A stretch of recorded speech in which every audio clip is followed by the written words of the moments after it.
हलाल और हराम के अहकाम, इस्लाम की रोशनी में तफसीली तकरीर।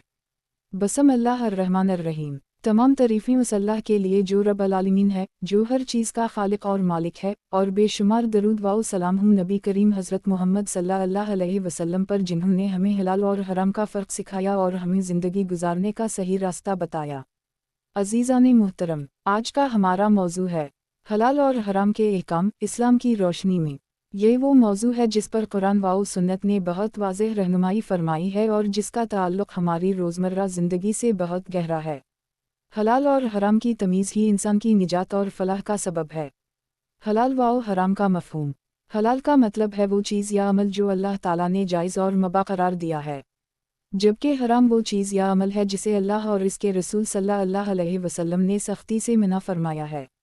अल्लाह ताला कुरान मजीद में फरमाता है, और जो कुछ रसूल सल्लल्लाहु अलैहि वसल्लम तुम्हें दी इसे ले लो और जिस चीज़ से मना करें इससे रुक जाओ।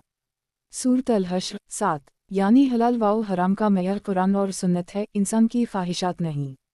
हलाल की अहमियत। इस्लाम में हलाल चीज़ें इंसान के लिए बाअस बरकत और रहमत हैं। नबी करीम सल्लल्लाहु अलैहि वसल्लम का इरशाद है, अल्लाह ताला पाक है और पाकीज़ा चीज़ों को ही पसंद फरमाता है। मुस्लिम शरीफ। हलाल रिज़्क़ कमाना और खाना इबादत है, उसी लिए अल्लाह ताला ने कुरान में हुक्म दिया, ए ईमान वालो, जो पाकीज़ा चीज़ें हमने तुम्हें दी हैं उनमें से खाओ।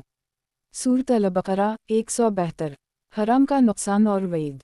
हराम का खाना, कमाना और इस्तेमाल करना दुनिया और आखिरत में तबाही का सबब बनता है। नबी अकरम सल्लल्लाहु अलैहि वसल्लम ने फरमाया, वो जिस्म जो हराम से पिला हो जन्नत में दाखिल ना होगा। मुश्किलात। हराम चीज़ों में शामिल हैं झूठ, सूद, चोरी, ज़िना, शराब, जुआ, हराम कमाई, झूठा नफ़ा। कुरान व सुन्नत में हराम की वाज़ेह मिसालें। हराम खाने पीने की अशिया। तुम पर मर्दार खून, खंजीर का गोश्त और वो जानवर जिस पर गैर अल्लाह का नाम लिया गया हो, हराम किया गया है।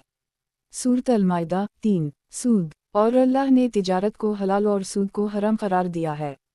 सूरत अल-बक़रा 275। शराब और जुआ, ये सब शैतानी काम हैं, उनसे बचो ताकि तुम कामयाब हो जाओ।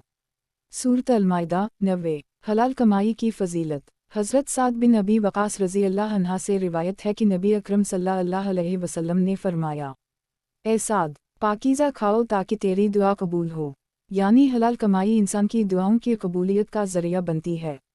हराम कमाई के असरात। दुआ कबूल नहीं होती, दिल सख्त हो जाता है, बरकत ख़त्म हो जाती है, मुआशरा फ़साद और फितने में मुब्तला हो जाता है। शुबहत से बचने का हुक्म। नबी करीम सल्लल्लाहु अलैहि वसल्लम ने फरमाया, हलाल वाज़ेह है और